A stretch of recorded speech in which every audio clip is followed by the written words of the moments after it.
Hello students, welcome to easy math for JEE. I am Ujjwal Kaushik your friend. जो भी students IIT JEE की preparation कर रहे हैं उनके लिए हमारा चैनल बहुत यूजफुल है। आज एक क्वेश्चन है, the integral of x by x sin x plus cos x को whole square is equal to. देखो, इंटीग्रेशन क्वेश्चन में हम एक बार अपने ऑप्शंस को भी देख लेते हैं कि ऑप्शंस कैसे हैं। तो देखो, अगर हम ऑप्शन में एक चीज देखें तो x sin x plus cos x, x sin x plus cos x, x sin x plus cos x, x sin x plus cos x, मतलब ये जो टर्म है x sin x plus cos x, ये कहीं ना कहीं आ रही है। तो हम ये कुछ समझ सकते हैं कि यहाँ पे अगर मान लो मैं x sin x plus cos x को टी मानता हूँ, ठीक है, तभी हो सकता है कि जब न्यूमरेटर डिनोमिनेटर में जो गिवन हो उसका डिफरेंशिएशन न्यूमरेटर में गिवन हो। ठीक है, अगर मैं इसको मान लीजिए टी मान लेता हूं, अगर मैं इसका डिफरेंशिएशन करता हूं तो क्या आता है, एक्स ऐसे ही साइन एक्स का cos x plus sine x ऐसे ही एक्स का 1 और कॉस एक्स का minus sine x, this is equal to d t upon d x. तो यहां से मेरे पास आ गया x cos x is equal to d t upon d x. ठीक है, अब मेरे पास ऊपर गिवन क्या है, मेरे पास तो गिवन है सिर्फ x, तो कमी किसकी है, cos x की। तो यानी कि मैं क्या कर सकता हूं, मैं इस चीज को अब अपने अकॉर्डिंग कुछ ऐसे मैनिपुलेट कर सकता हूं क्या, x इसको लिख दिया मैंने x square upon x sin x plus cos x का होल स्क्वायर। अब देखो यहाँ पे दो x गिवन थे तो मैं इनको लिख लेता हूं x इंटू एक्स करके। ठीक है, तो ये मैंने x इंटू एक्स इस तरह से लिख लिया। अब देखो, मुझे चाहिए था ऊपर cos x, तो मैंने एक cos x से मल्टीप्लाई कर दिया और एक cos x से डिवाइड कर दिया। ठीक है, अब ये मेरे दो फंक्शन मैंने इस तरह से बना लिए इंटू dx। ठीक है, कुछ नहीं किया है, बेसिकली जो यहाँ पे एक्स स्क्वायर था तो मैंने न्यूमरेटर डिनोमिनेटर में cos x से डिवाइड और cos x से मल्टीप्लाई किया है।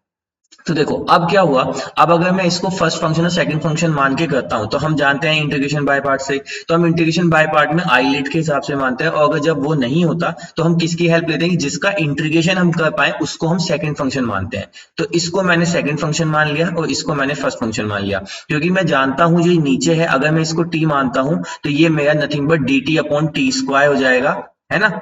मैं इसका अगर साइड में आपको करके दिखाऊं तो ये क्या हो जाएगा, जब मैं इस नीचे x sin x plus cos x को टी पुट करूंगा तो ये हो जाएगा T square x cos x की जगह डीएक्स की जगह पे आ जाएगा डी टी।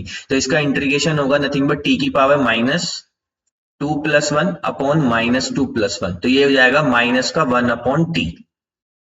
ये हो जाएगा इसका इंटीग्रेशन। तो बस अब चलो लगाते हैं अपना इंटीग्रेशन बाय पार्ट। तो इंटीग्रेशन बाय पार्ट लगाते हैं, तो फर्स्ट फंक्शन ऐसे ही, इंटीग्रेशन सेकंड का, अब इंटीग्रेशन सेकंड का क्या आएगा, माइनस का 1 अपॉन टी और टी की जगह पे आ जाएगा x sin x plus cos x minus. अब यहाँ पे करते हैं हम डिफरेंशिएशन पहले का, है ना। तो अभी मैं इसको रब कर देता हूं, माइनस डिफरेंशिएशन पहले का। अब एक्स कॉस एक्स का डिफरेंशिएशन करेंगे तो डिनोमिनेटर का स्क्वायर यानी कॉस एक्स का स्क्वायर, डिनोमिनेटर ऐसे ही डिफरेंशिएशन न्यूमरेटर का तो एक्स का 1 माइनस एक्स ऐसे ही डिफरेंशिएशन डिनोमिनेटर तो cos x का माइनस साइन एक्स, तो हो जाएगा प्लस का साइन एक्स। ठीक है, और डिफरेंशिएशन पहले का इंटू इंटीग्रेशन सेकंड का। अब सेकंड का इंटीग्रेशन क्या था, माइनस का दिस, तो ये माइनस बाहर जाके प्लस हो जाएगा और ये हो जाएगा 1 upon x sin x plus cos x. ठीक है, इन होल का इंटीग्रेशन। तो अब हम देखते हैं इस टर्म से ये वाली टर्म तो हमारी कैंसिल आउट हो गई। यहां से मेरे पास क्या बच गया है, यहां से बच गया है माइनस का एक्स।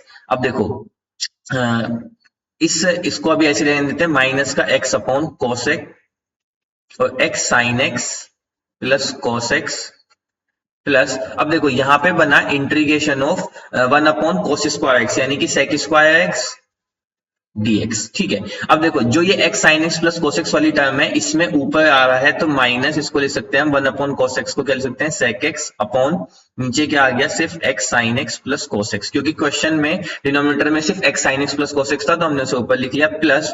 अब हम जानते हैं sec स्क्वायर x का डिफरेंशिएशन क्या होता है 10x, तो ये हो जाएगा 10x, ये जाएगा प्लस सम कांस्टेंट c। तो अब अगर हम देखें तो 10x minus x sec x upon x sin x plus cos x plus c यानी कि option 1 is our right answer. I hope you are able to understand the video. If you have still doubt, you can ask to me into the comment box. Thank you very much. Please subscribe the channel. Be happy.